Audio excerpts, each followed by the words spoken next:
economy from those who rigged it. As I see it, class warfare, the only resort to right wing doom.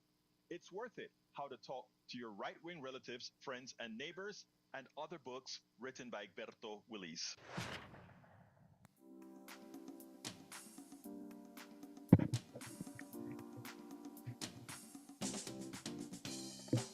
Welcome to Politics Done Right. My name is Egberto Willis, your host. Good morning, Houston. Good morning, Harris County. Good morning to the great state of Texas. Good morning to the entire United States. Good morning to the entire world. Receiving our signals via the magic of el Internet, that magical thing formerly known as ARPANET, created by whom? Created by you. Created by we the people, now controlled by the billionaires, but something along with many other things, it is intended that we take back. Anyway, folks, without further ado, let's go to the geniuses in el estudio with el señor Howard Reynolds and Jacques Van Beba. Good morning, Alberto. Howard's not here today. Oh, okay. Howard is not there today, so you're flying solo. Sir, yes, sir. Well, we know, you know what? We know that you're the octopus who can do all kind of magical things all at the same time, man. You make two Yeah, hands seem like eight. yeah. When it's running by itself, it is double duty. So, especially when you have a lot of calls. Oh, yes. Oh, yes. But anyway, what's your word of the day, my brother? All right, America, a country that says, "Think of the children, do it for the children." My experience has been when somebody says that, the children get put on the back burner, out of sight, out of mind. The GOP is targeting children now to shake out their lollipop money and give it to the billionaires for a tax break.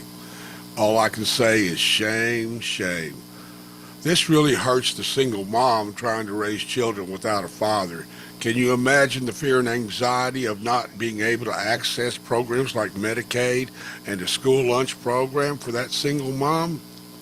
This proves the GOP is not the party of family values.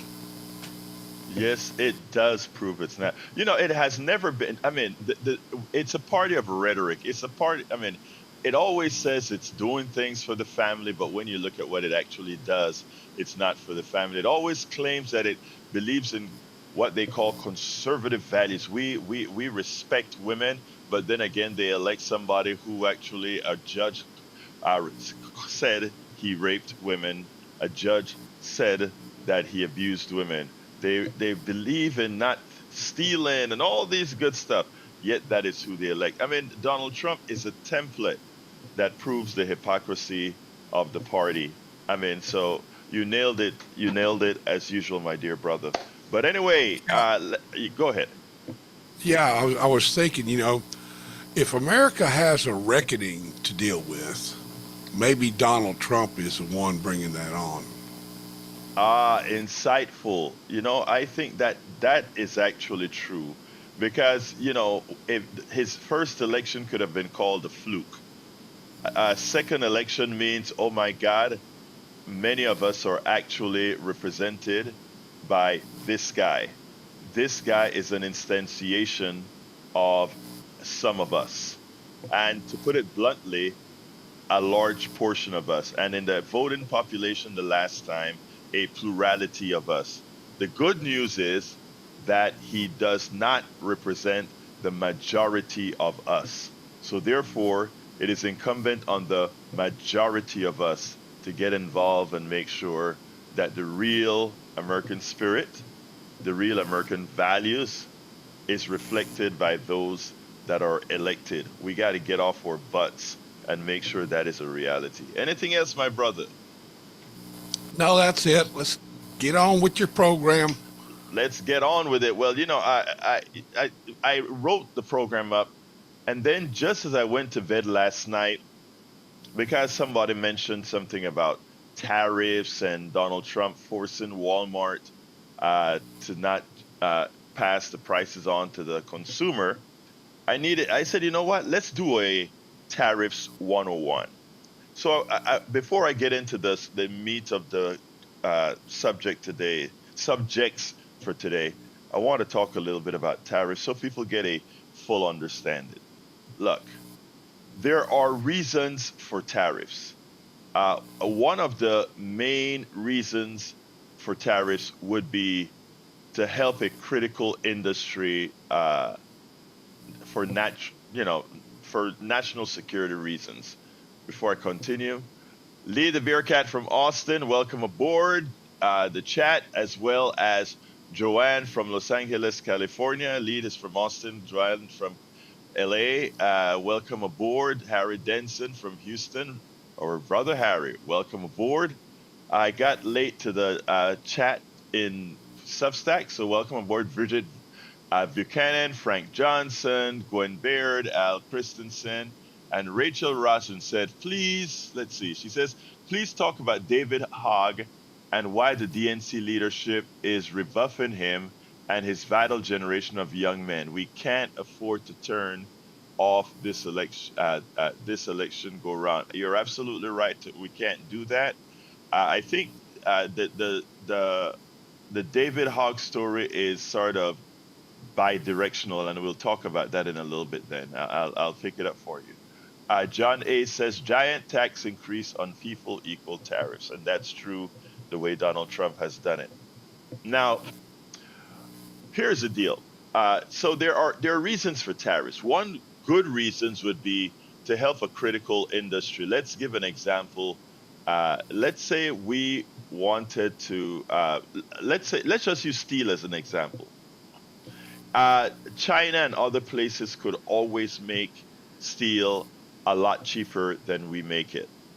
The question is, should we allow every single steel manufacturer to go out of business because other countries can make steel a lot cheaper? There are national security reasons why we would want to keep at a level of steel making know-how in the United States. Again, and that reason is, of course, we have industries, space industries, a lot of industries that are dependent on that. And if there is some sort of a supply chain issue, whether manufactured or not, it materially affects the country. So there are reasons that things like certain products you would want to have some level of tariffs to equalize the field, to make sure that at least the know-how within that critical industry remains in your country. You also could have tariffs on specific products to correct for what a foreign country does to make their products cheaper. Let's say that country subsidizes all of its rubber manufacturing, right? That means that in a market system, that means that particular country would have given an unfair advantage to manufacture, let's say, rubber or whatever in that country, and in so doing, takes away the actual essence of what free marketing is all about.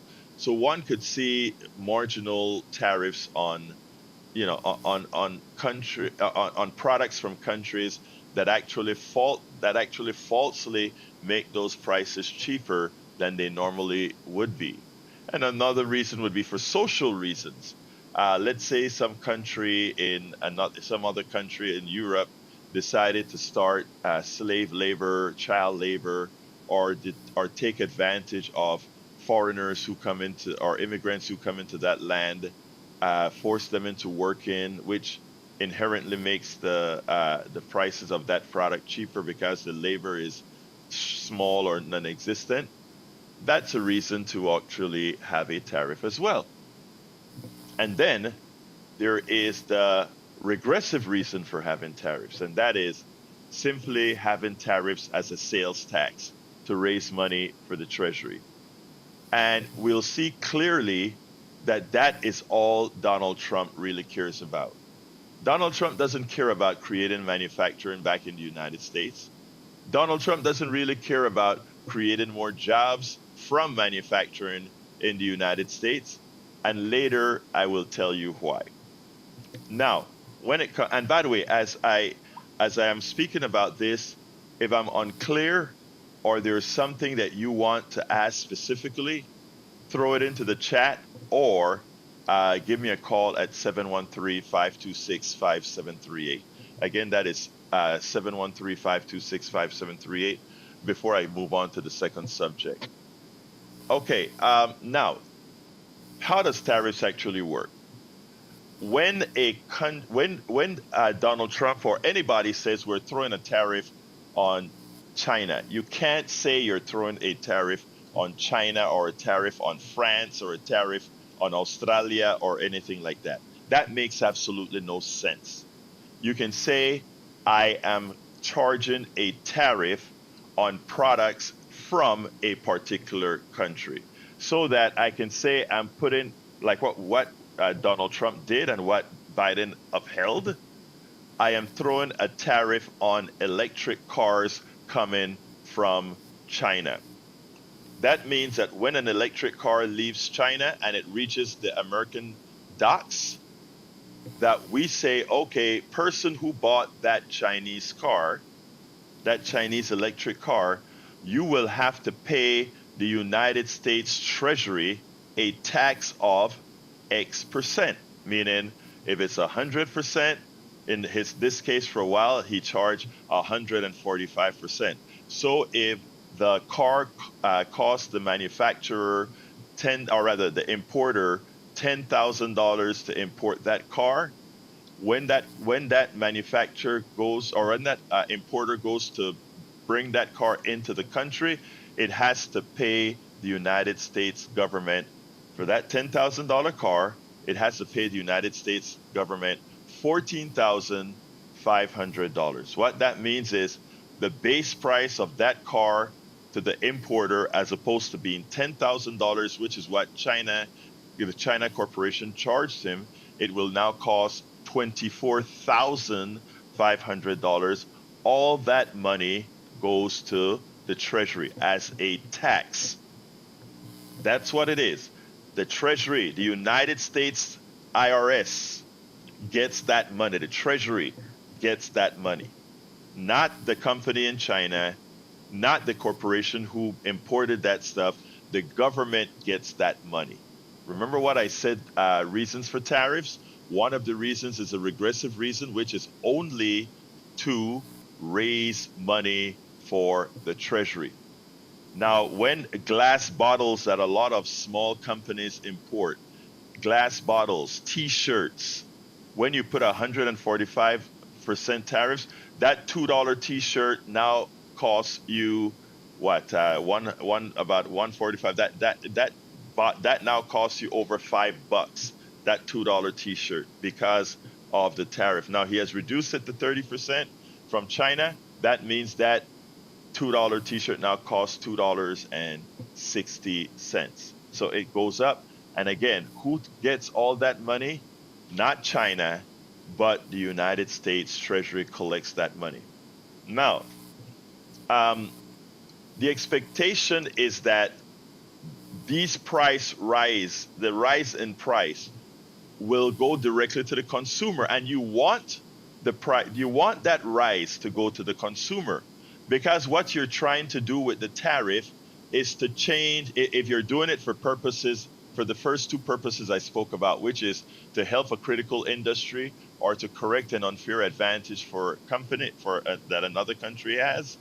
You want those prices to go up in the United States to make it more attractive for a local American company to create a factory to start making that product. Because of the higher price, they can now make that product for a profit locally in the United States.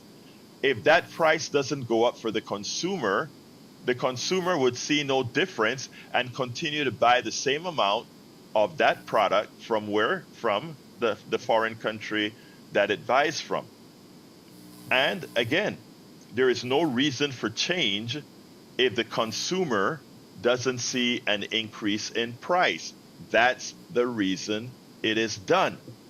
So, when you hear Donald Trump goes on the phone with Walmart or goes on the phone with Amazon and telling these guys to eat the tariffs, it shows that the reasons he claimed he has the tariffs is a lie. If the tariffs is to encourage manufacturing in the United States, the only way you're going to encourage manufacturing in the United States if the consumer, the end consumer who wants that specific product says I can't want that specific product anymore because it costs me too much.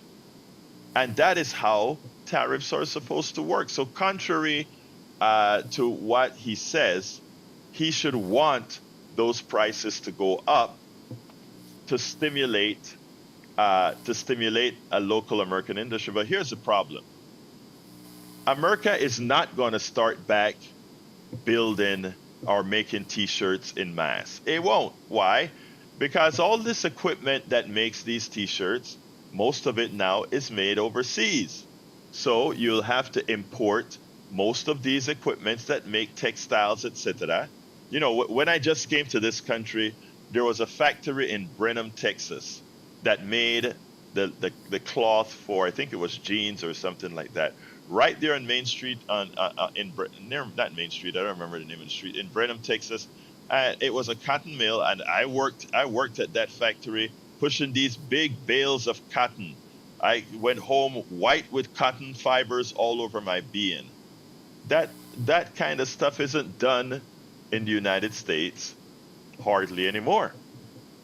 So if you think America is going to build factories for $3 T-shirts, think again. It's not going to happen. So what it means is that's simply a permanent price increase that has no value in the United States to make its industry better, which then becomes a regressive tax on the average American citizen. What that means is the person in Timbuktu who buys Chinese T-shirts, meaning all the folks who shop at Walmart, that affects them more so than it affects the rich guy who buys some sort of a name brand T-shirt that is made locally, or a name brand T-shirt from Italy or all these other countries that have lower tariffs.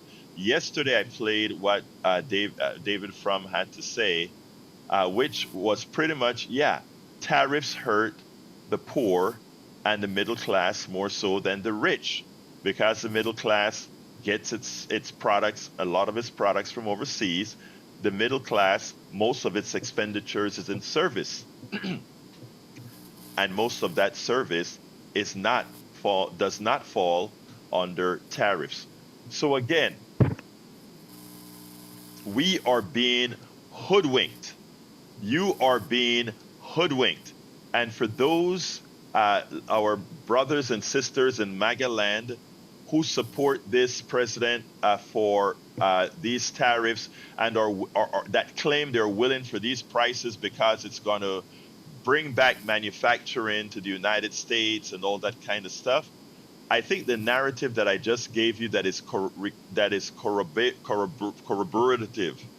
can be easily corroborated, can actually prove that this guy doesn't have your interests at hand. It was just a way to raise a lot of money for the Treasury. And why does he need to raise a lot of money for the Treasury? He needs to raise a lot of money for the Treasury because the tax cut he wants to give, no Democrat will vote for it, and therefore he cannot get 60 votes in the Senate. He cannot get 60 votes in the Senate, so therefore he has to pass the bill via a process called reconciliation, which means it has to be a neutral change to the budget in such a manner that he gets, that he can give that tax cut without any further changes to income taxes, etc. To income taxes in a particular manner. Again, that's a way to raise a lot of money. And who does the tariff affect the most? It affects the poor and middle class. It affects his own constituency. So folks, please, let's not allow the rhetoric that goes on by the president and the failure of the mainstream media to really assess how things really work, do their job as the fourth estate to let you know exactly how things operate. Let them know, or don't fall for what we call the okie doke. Understand things, make an informed decision, make an informed vote. And I tell you something, the person who would lie to you about your own personal economy, how much can they really care about you? Think about that. How much can someone who lies to you, knowing that their policies are materially going to affect the vast majority of their own constituents, how much can that person care for you? And why would some of you be upset when those of us who come out and tell the truth about your Führer is there not to help themselves, but to help you protect yourself from harming yourself and your family because of lies that are being told to you? Now, when this guy lies about how big his hands are, when he lies to you about things that don't have an effect on you, that is one thing. When he lies, when he lies in a manner that affects your personal economy, that affects the possibility of your kid going to school, that affects the weather, our support for the weather, and whether we will be able to stand whatever weather events that are going to occur. Whenever he lies about the cuts that he has made that will materially affect your life, whether your kid's going to school, whether the loan that you get, the mortgage that has gone to 7% now, all these things affect you and you pay. And guess who's always the beneficiary of the expensive of what you pay? Guess who is always the beneficiary? When the interest rates go up as they are right now, the rich person who is giving you that mortgage makes more money. When the interest rates goes up on your credit cards, the rich person who loan you the money on your credit card makes more money and you pay more. When the interest rates go up, our deficit goes up. And who pays it? You do. And who are you paying that interest to? The rich guy who got a tax cut, who loaned us back the money that he got or she got from the tax cuts, and loan us back that money to spend for streets and highways and SNAP and all these other things. We constantly get hoodwinked, and we have to start making the decisions and make these decisions being informed. Again, the lies are out there. You can choose to be willfully ignorant, or you can decide, I care too much about my own family to allow myself to be willfully ignorant. I wanted to clarify that on tariffs. If I was completely clear, great. If I was not and you have questions, please throw them into either the Substack chat or the YouTube chat or the Facebook live chat or the Twitch chat. I'm following all the different chats. Welcome aboard, Alisarin Dreams from Summerwood. Glenn Ryan, welcome aboard. And let's go. There was a question that was asked in the chat about David Hogg. The David Hogg situation is a difficult situation. Now, let me just say one thing, and I don't want to be disparaging or anything like that. Okay, I think it's unfortunate what's going on with David Hogg. Because again, he's a Gen Z person, and we need to get a whole lot of these guys. But there is a counter argument to what he is doing with regards to I want to remember the name of the co-chair. Let me get it right. The co-chairs of the Democratic Party. Let's see. I want to get, because there are two sides to every story. The co-chairs of the Democratic Party, there's one person saying David Hogg would make you believe that it's because he made some disparaging comments about the Democratic Party, which I completely agree with. The Democratic Party needs to change. The Democratic Party needs to bring up its youth. There's a whole lot that the Democratic Party needs to do. But also, it is important that within any party that you work as a team. And it turns out, from what I understand from this other co-chair, that some of the commentary that David Hogg put out there was not completely accurate. Now, when I was at Netroots, I tried to interview David Hogg, and David Hogg turned his back on the interview, because there are very specific questions I had about some of the things that he was saying about the Democratic Party, and I wanted to interview him and ask him what his suggestions were, et cetera, et cetera, et cetera, and he refused. So while I understand what he wants to do, I think you have to understand that whatever game you're playing, you're a part of a team. I'll go into more detail. In fact, I was thinking about writing a blog about that, and that's what I'm going to do, and then I'll bring it on here. But before I go any further, there's somebody on the line. Tom, come on in. Is this Tom Zarnik, my brother from Michigan? Yes, it is. All right. I have a poem. But I'll send you a poem this afternoon if I can get to it. I did write one recently, a limerick, but I got a question, and well, just an observation to begin with regarding tariffs. I know you talked about Walmart, Amazon. One of the things that I haven't heard mentioned too much is the Dollar Tree and the dollar stores. I was at the Dollar Tree the other day, and it was a shock. They had raised their prices from $1 to $1.25, which is fine, and they had some items that were a little more expensive. But when I went in there, I couldn't believe it. Almost all of the items that I normally shop for had gone up substantially in price. It shouldn't be called the Dollar Tree anymore. It should just be called just a regular store, because it doesn't give really many discounts. For example, we went in there to get a tube of toothpaste, which was normally $1.25, a large tube, and they were all gone. There weren't any.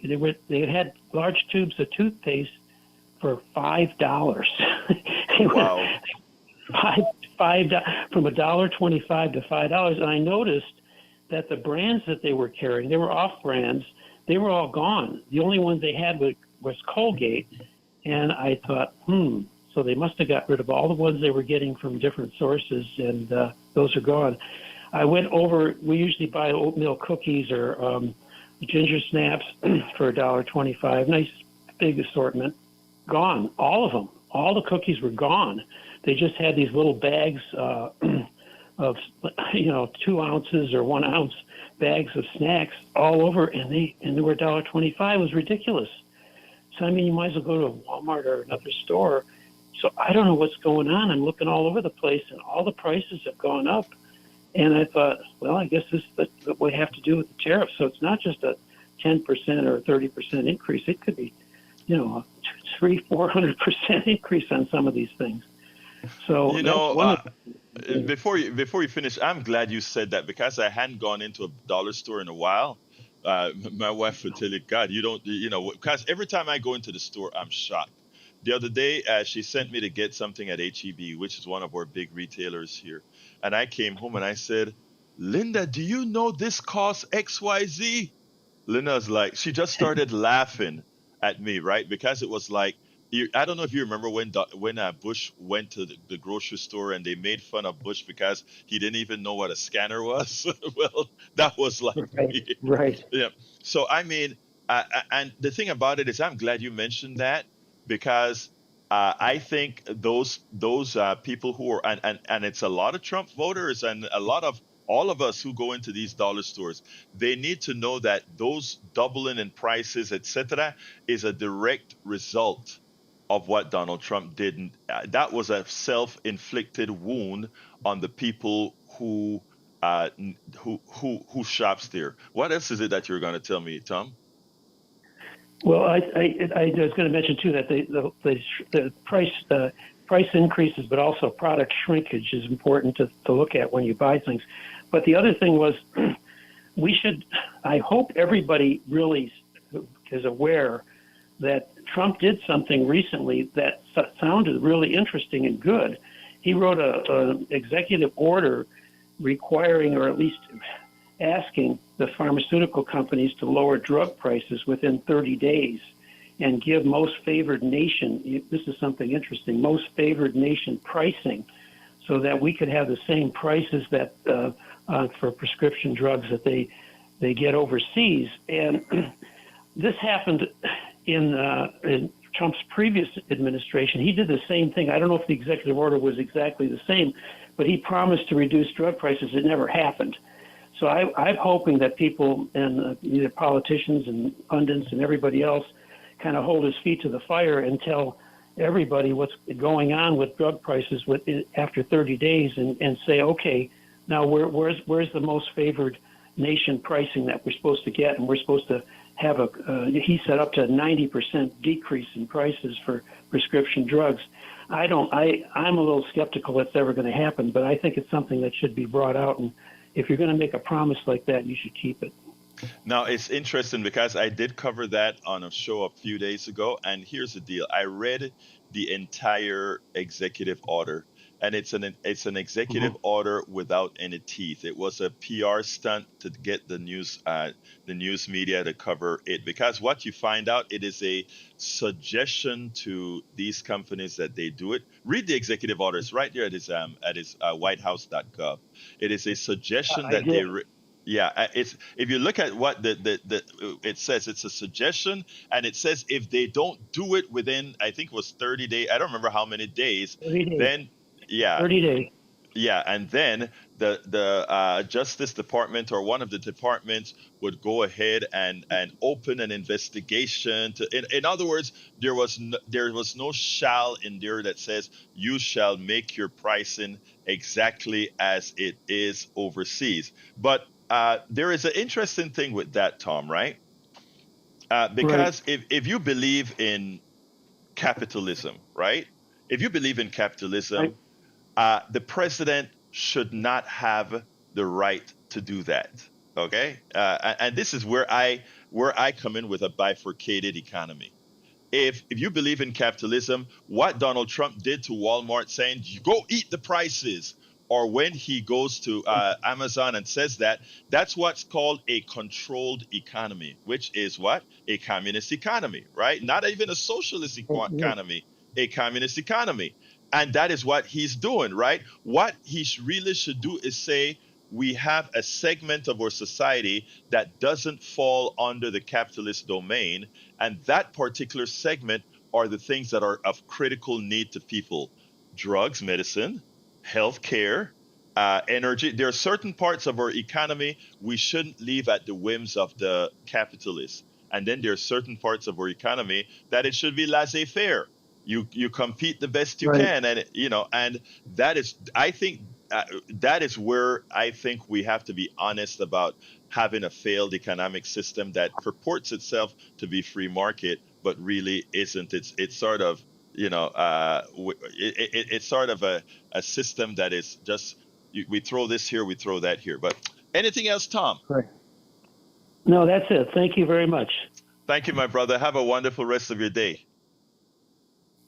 Let's go to Donald, my brother Donald. Come on in.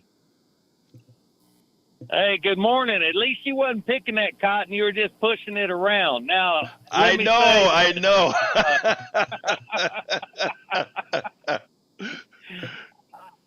Okay, I want to know how much money that Walmart makes off the supplemental food resources that we give everybody. Why do they not have to report that? That should be a law we need to change. Are you talking about? Go ahead. The magic cards. yeah, if somebody uses a magic card, it needs to be separated out. And let's see how much money they get. Oh, Because wow. I don't know how much we're You know, subsidizing their wealth.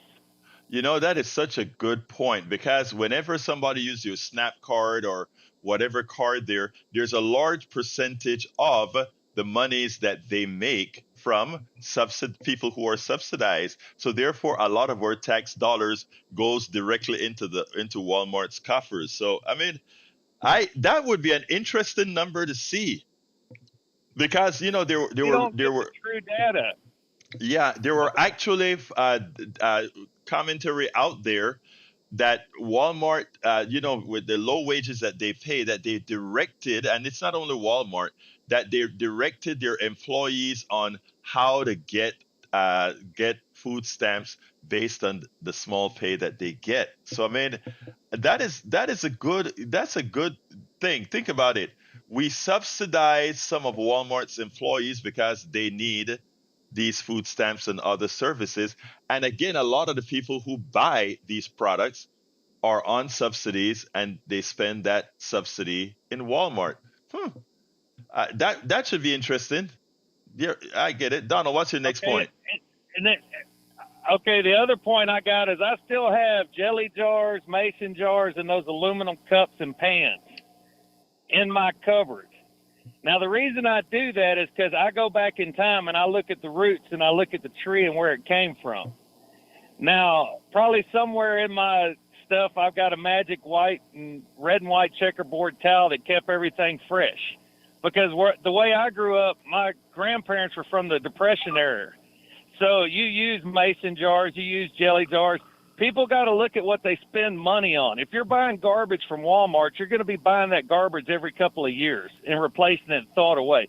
Just save up and buy quality. It's just like your furniture.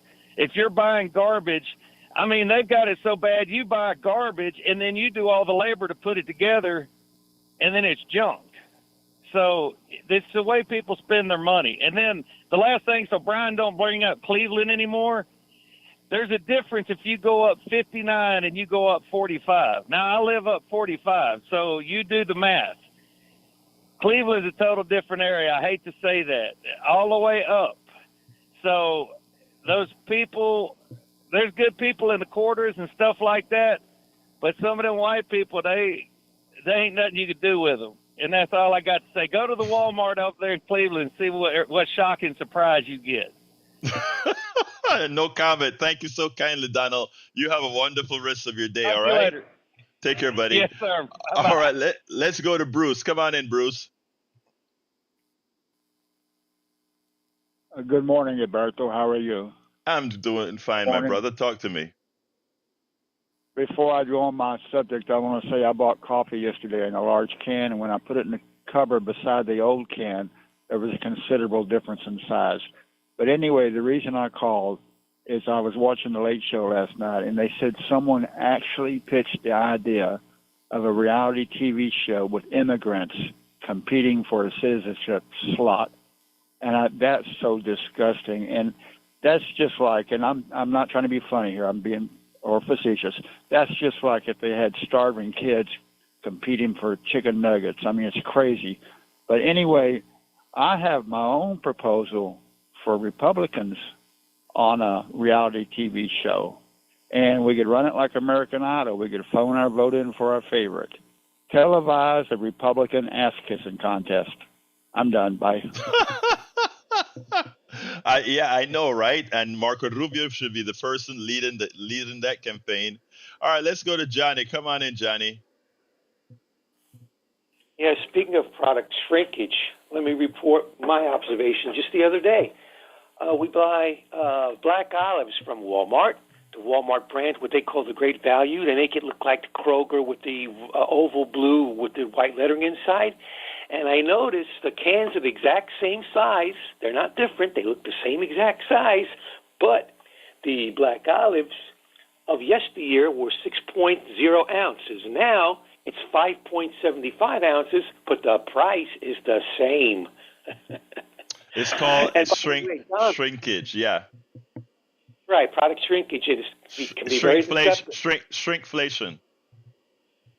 Yeah, the cans are the same size, but on the label, at least they're honest enough to tell you we're screwing you by 0.25 ounces, same price. So it's you gotta be able to engage in math in all sorts of ways, just like accountants do. Oh, and by the way, Donald, I noticed a few days ago, last week or the week before, you made a comment or an observation about people who go to the grocery store using these what you refer to as magic cards. People on public assistance, and you made a comment that I thought was kind of. I guess it was a Freudian slip of yours that reveals how you feel about people on public assistance. The thing is, when people buy stuff on public assistance, they get to choose what they buy, just like you do. You're saying that, they don't get to choose, but people who aren't on public assistance, they get to spend their money any way they like. What's the difference? Good point. I think we have been taught in America to make the poor, look at the poor as invisible, and also to as we to not to also make the poor what is the word that I want to use, less than. Okay, and let me just put it this way. It is we have to change that, because let me give an example. That person who works the register at Walmart uh, is making a large percentage less than, let's say, that person who runs the register at Bucky's. Look, I don't know if any of you ever been to Bucky's, right? Bucky's, the owner of Bucky's is a Trump supporter and all that good stuff, and we shop whenever we're traveling at Bucky's, and people would ask like, "Wait a minute, we should be boycotting Bucky's because he's a Trump guy," and I'm like, I don't care if this guy vote for Trump for one reason. I can understand, and what I'm saying is going to be relatively hypocritical, okay? But I look at what the end product is with regards to employees. And if you go to Bucky's and you see what Bucky pays its employees, you say, okay, a Bucky's register employee makes much more than a Walmart employee. A Bucky's person generally doesn't have to be on assistance than a Walmart person. So what we have to say is Bucky's is paying his employees well. You go into a Bucky's store, it looks like America. In other words, these people hire everybody. So he's doing, from what I see on the outside, I am seeing this person following all the things that we ask corporations to do, right? Good corporations to do. And by the way, this is not an advertisement for Bucky's, but my wife and I were talking about this, and I'm like, imagine I support this guy. And it was like, because he's doing the humane things that is completely anathema to the persons he supports. So I don't know. Maybe he's doing it because of who his clientele is, etc. I brought that up because I'm saying you have some companies that pay well and some companies that don't pay well. So we cannot look at the poor person and say, well, it's deserving that they, or that because of the jobs that they have. No, we have to realize that our corporations take advantage of people. Anything else, Brother Johnny? On Bucky's, I've never actually been inside that major complex shopping area. I see lots of families going there. Mm-hmm. I've been there for gasoline, and I can tell you what scares me is it looks like these. Have you counted how many gasoline pumps they have? I lost count at 60. Oh yeah. I would not want to be anywhere near that place if someone was angry and lit a match. Well, you know what? There's no reason for those employees to be to be angry, because, like I said, I go into these companies to look at dynamics, right? Look at how people react to each other, how they treat the customer coming in, how they treat each other, their wages and all of that. And all I can do is from outside looking in, Bucky's looks like a damn good employer. But hey, I'm running out of time and all my lines are full, Johnny. Let's talk tomorrow, all right? I'll Thank you, brother. Experience at Walmart next time. Thank you, brother. Peace. All right, let's go to Brian, line number 1. All right, Brian, you're going to be coming in pretty soon. Pretty soon. Pretty soon. Come on in, Brian. Brian, you're on. Brian, one, two. Brian, are you on mute? All right. Let's go to Patrick. Brian, call back. We may be having a little phone problems. Let's go to Patrick, line 4. Patrick, you're on. Okay, maybe we're really having some line problems. Let's go to Bard, line. Call back, Patrick. Let's go to Bard, line 3. You're on, Bard. Okay. Okay. It could be that we're having some problems because I don't hear Bard either. So I tell you what I'll do. While the studio try to figure out what is actually happening, what I'm going to do is I am going to start with what's occurring with the kids, the food and kids, and you can put everybody on until something happens. Let's try line 1 again with Douglas and see if that works, and hopefully it will. Douglas, you're on. Douglas, line 1 on. Okay, it seems like the phone system may need to be rebooted or something. I'm not sure. That's okay. Folks, it seems like we're having some phone problems. So let me close out the show with the actual subject that we were supposed to talk about until something happens with the phone. And Jack, you can just throw people in, and if they feel themselves on, they can start talking, and I'll know to leave what I'm doing to attend them. All right. Look, nearly half of U.S. kids, 34 million, rely on food, health programs targeted by GOP. On the heels of the U.S. House Budget Committee, Republicans, and this is an article from Common Dreams, and this one hit me hard last night. On the heels of the U.S. House Budget Committee's Republicans striking a deal to advance their mega bill following a failed vote last week, a trio of organizations on Monday released a report detailing how the legislation could negatively impact tens of millions of American children.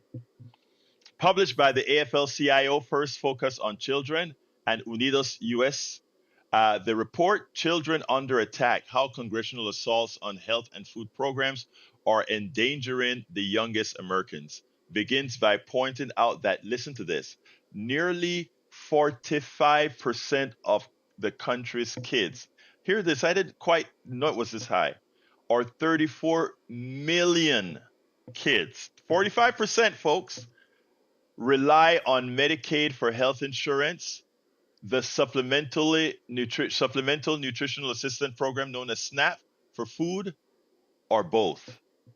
I want you guys to see the state that we're in.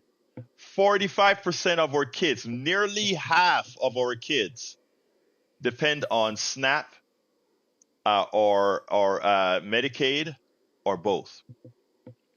But put simply, budget reconciliation threatens to do severe and irreparable harm to millions of Americans, children, by terminating their health coverage and taking away help paying for food. These cuts will leave children poorer, hungrier, and sicker. Again, a lot of you are going to, Johnny was sort of interpreting. I honestly don't think my brother Donald meant it in that way to be disparaging. Sometimes our mouth gets ahead of our minds, and whatever the case is, I don't particularly know the specific thing Brother Johnny was talking about, but a lot of times we want to blame the poor for being poor. But when we're talking about these kinds of numbers, we're talking about a systemic problem within our economic system, which is what we have. It's something we've been talking about for decades. This is what income inequality looks like. This is why when I talk about Buc-ee's and that registered person making more at Buc-ee's than they would at Walmart, that manager who's making over $50 an hour at Buc-ee's compared to one at Walmart, etc. These poverty has a corporate component, and that is the abuse, the enslavement of the average worker. When I talk about the antiseptic slavery, many people get upset. I am no slave. Well, um, look at what the corporation is doing. Specifically, the document details 14 million people would lose their health insurance and millions would lose SNAP or see their benefits drop precipitously. Compared to current law, all who participate in Medicaid and SNAP would be at risk, including people with disabilities, seniors, and low wage workers at jobs without affordable health insurance, but children would be disproportionately hurt. 44% of all American children benefit from Medicaid or SNAP, compared to 23% of adults under age 65.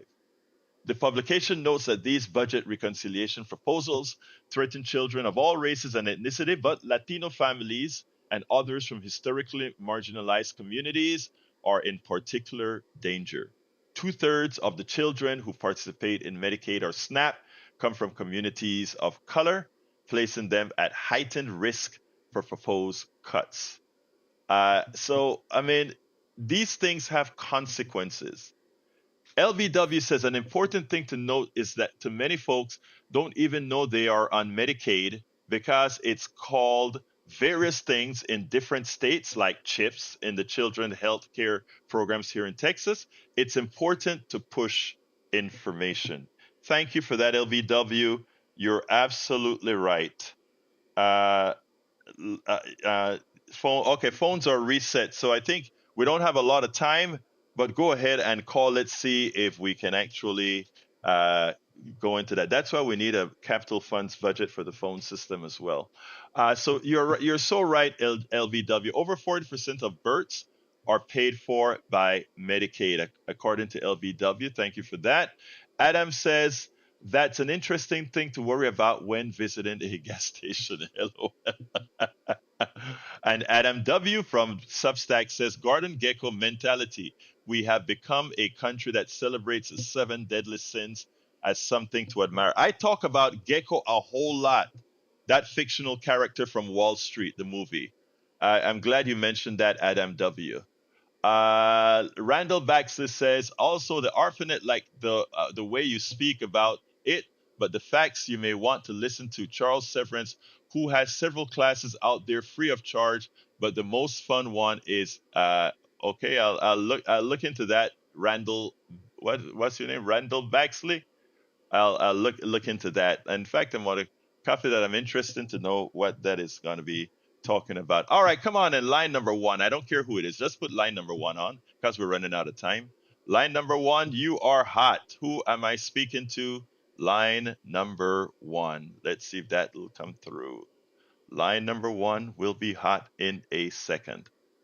Let's see. Line number one, getting hot. Line number one, getting hot. All right, line number one. Who do I have the honor of speaking with? Hello? Yes, you're on. Talk to me. This is Bard. Talk to me, Bard. What's up? Well, I was going to say the fact that you're not talking about Joe Biden having cancer and Alzheimer's proves to me 100% that this was the greatest cover-up in the history of American politics. Okay. That Barack Obama pulled this off with this guy having cancer. No problem, my brother. That is your opinion. They covered it up. Thank you, brother. Let's go to Randy, line two. And let me just answer Bart real quick. Ronald Reagan had Alzheimer's in his second instantiation. I am not a fan of Biden at all, but I respect what Biden did while in office. He did a very good job. He ran rings around what the president did. Was there a cover up? I have no proof of that. Randy, come on in. Yeah, hello. I miss seeing you out networking, Cup of Joe and things like that. And also, I don't understand how so many people are out there with chips or whatever program that's under Medicaid and that the doctors aren't going, you guys are, you're going to lose, and there should be an upswell of just total, this is crazy. I can't, we don't have the money to do that, and those folks ought to be rising up and doing something. And I just don't understand why it's not happening. Let me tell you, and yeah, I haven't been to Starbucks lately, but let me just say this, Randy. The problem is the media that they follow is very effective of fooling them. And that's why I try to open myself up to reach all ideologies, because again, that is the problem. They are being ill informed, and until by the time they realize that they've been hoodwinked, it's all over. And if they don't fight, if those of us who are fighting to make sure this reconciliation doesn't go through, if we are unsuccessful, most of the people paying the price will be, in fact, the folks that voted for Donald Trump. Anything else, my brother? Just have yourself some fun and go look at the first part of the first link, and then look at the second link. That's just some fun for you. Will do. Thank you, my brother. Appreciate you. All right. All right, let's go. Johnny, you only have 10 seconds. Real quick. Okay. The greatest cover-up, Mr. Breitbart, Mr.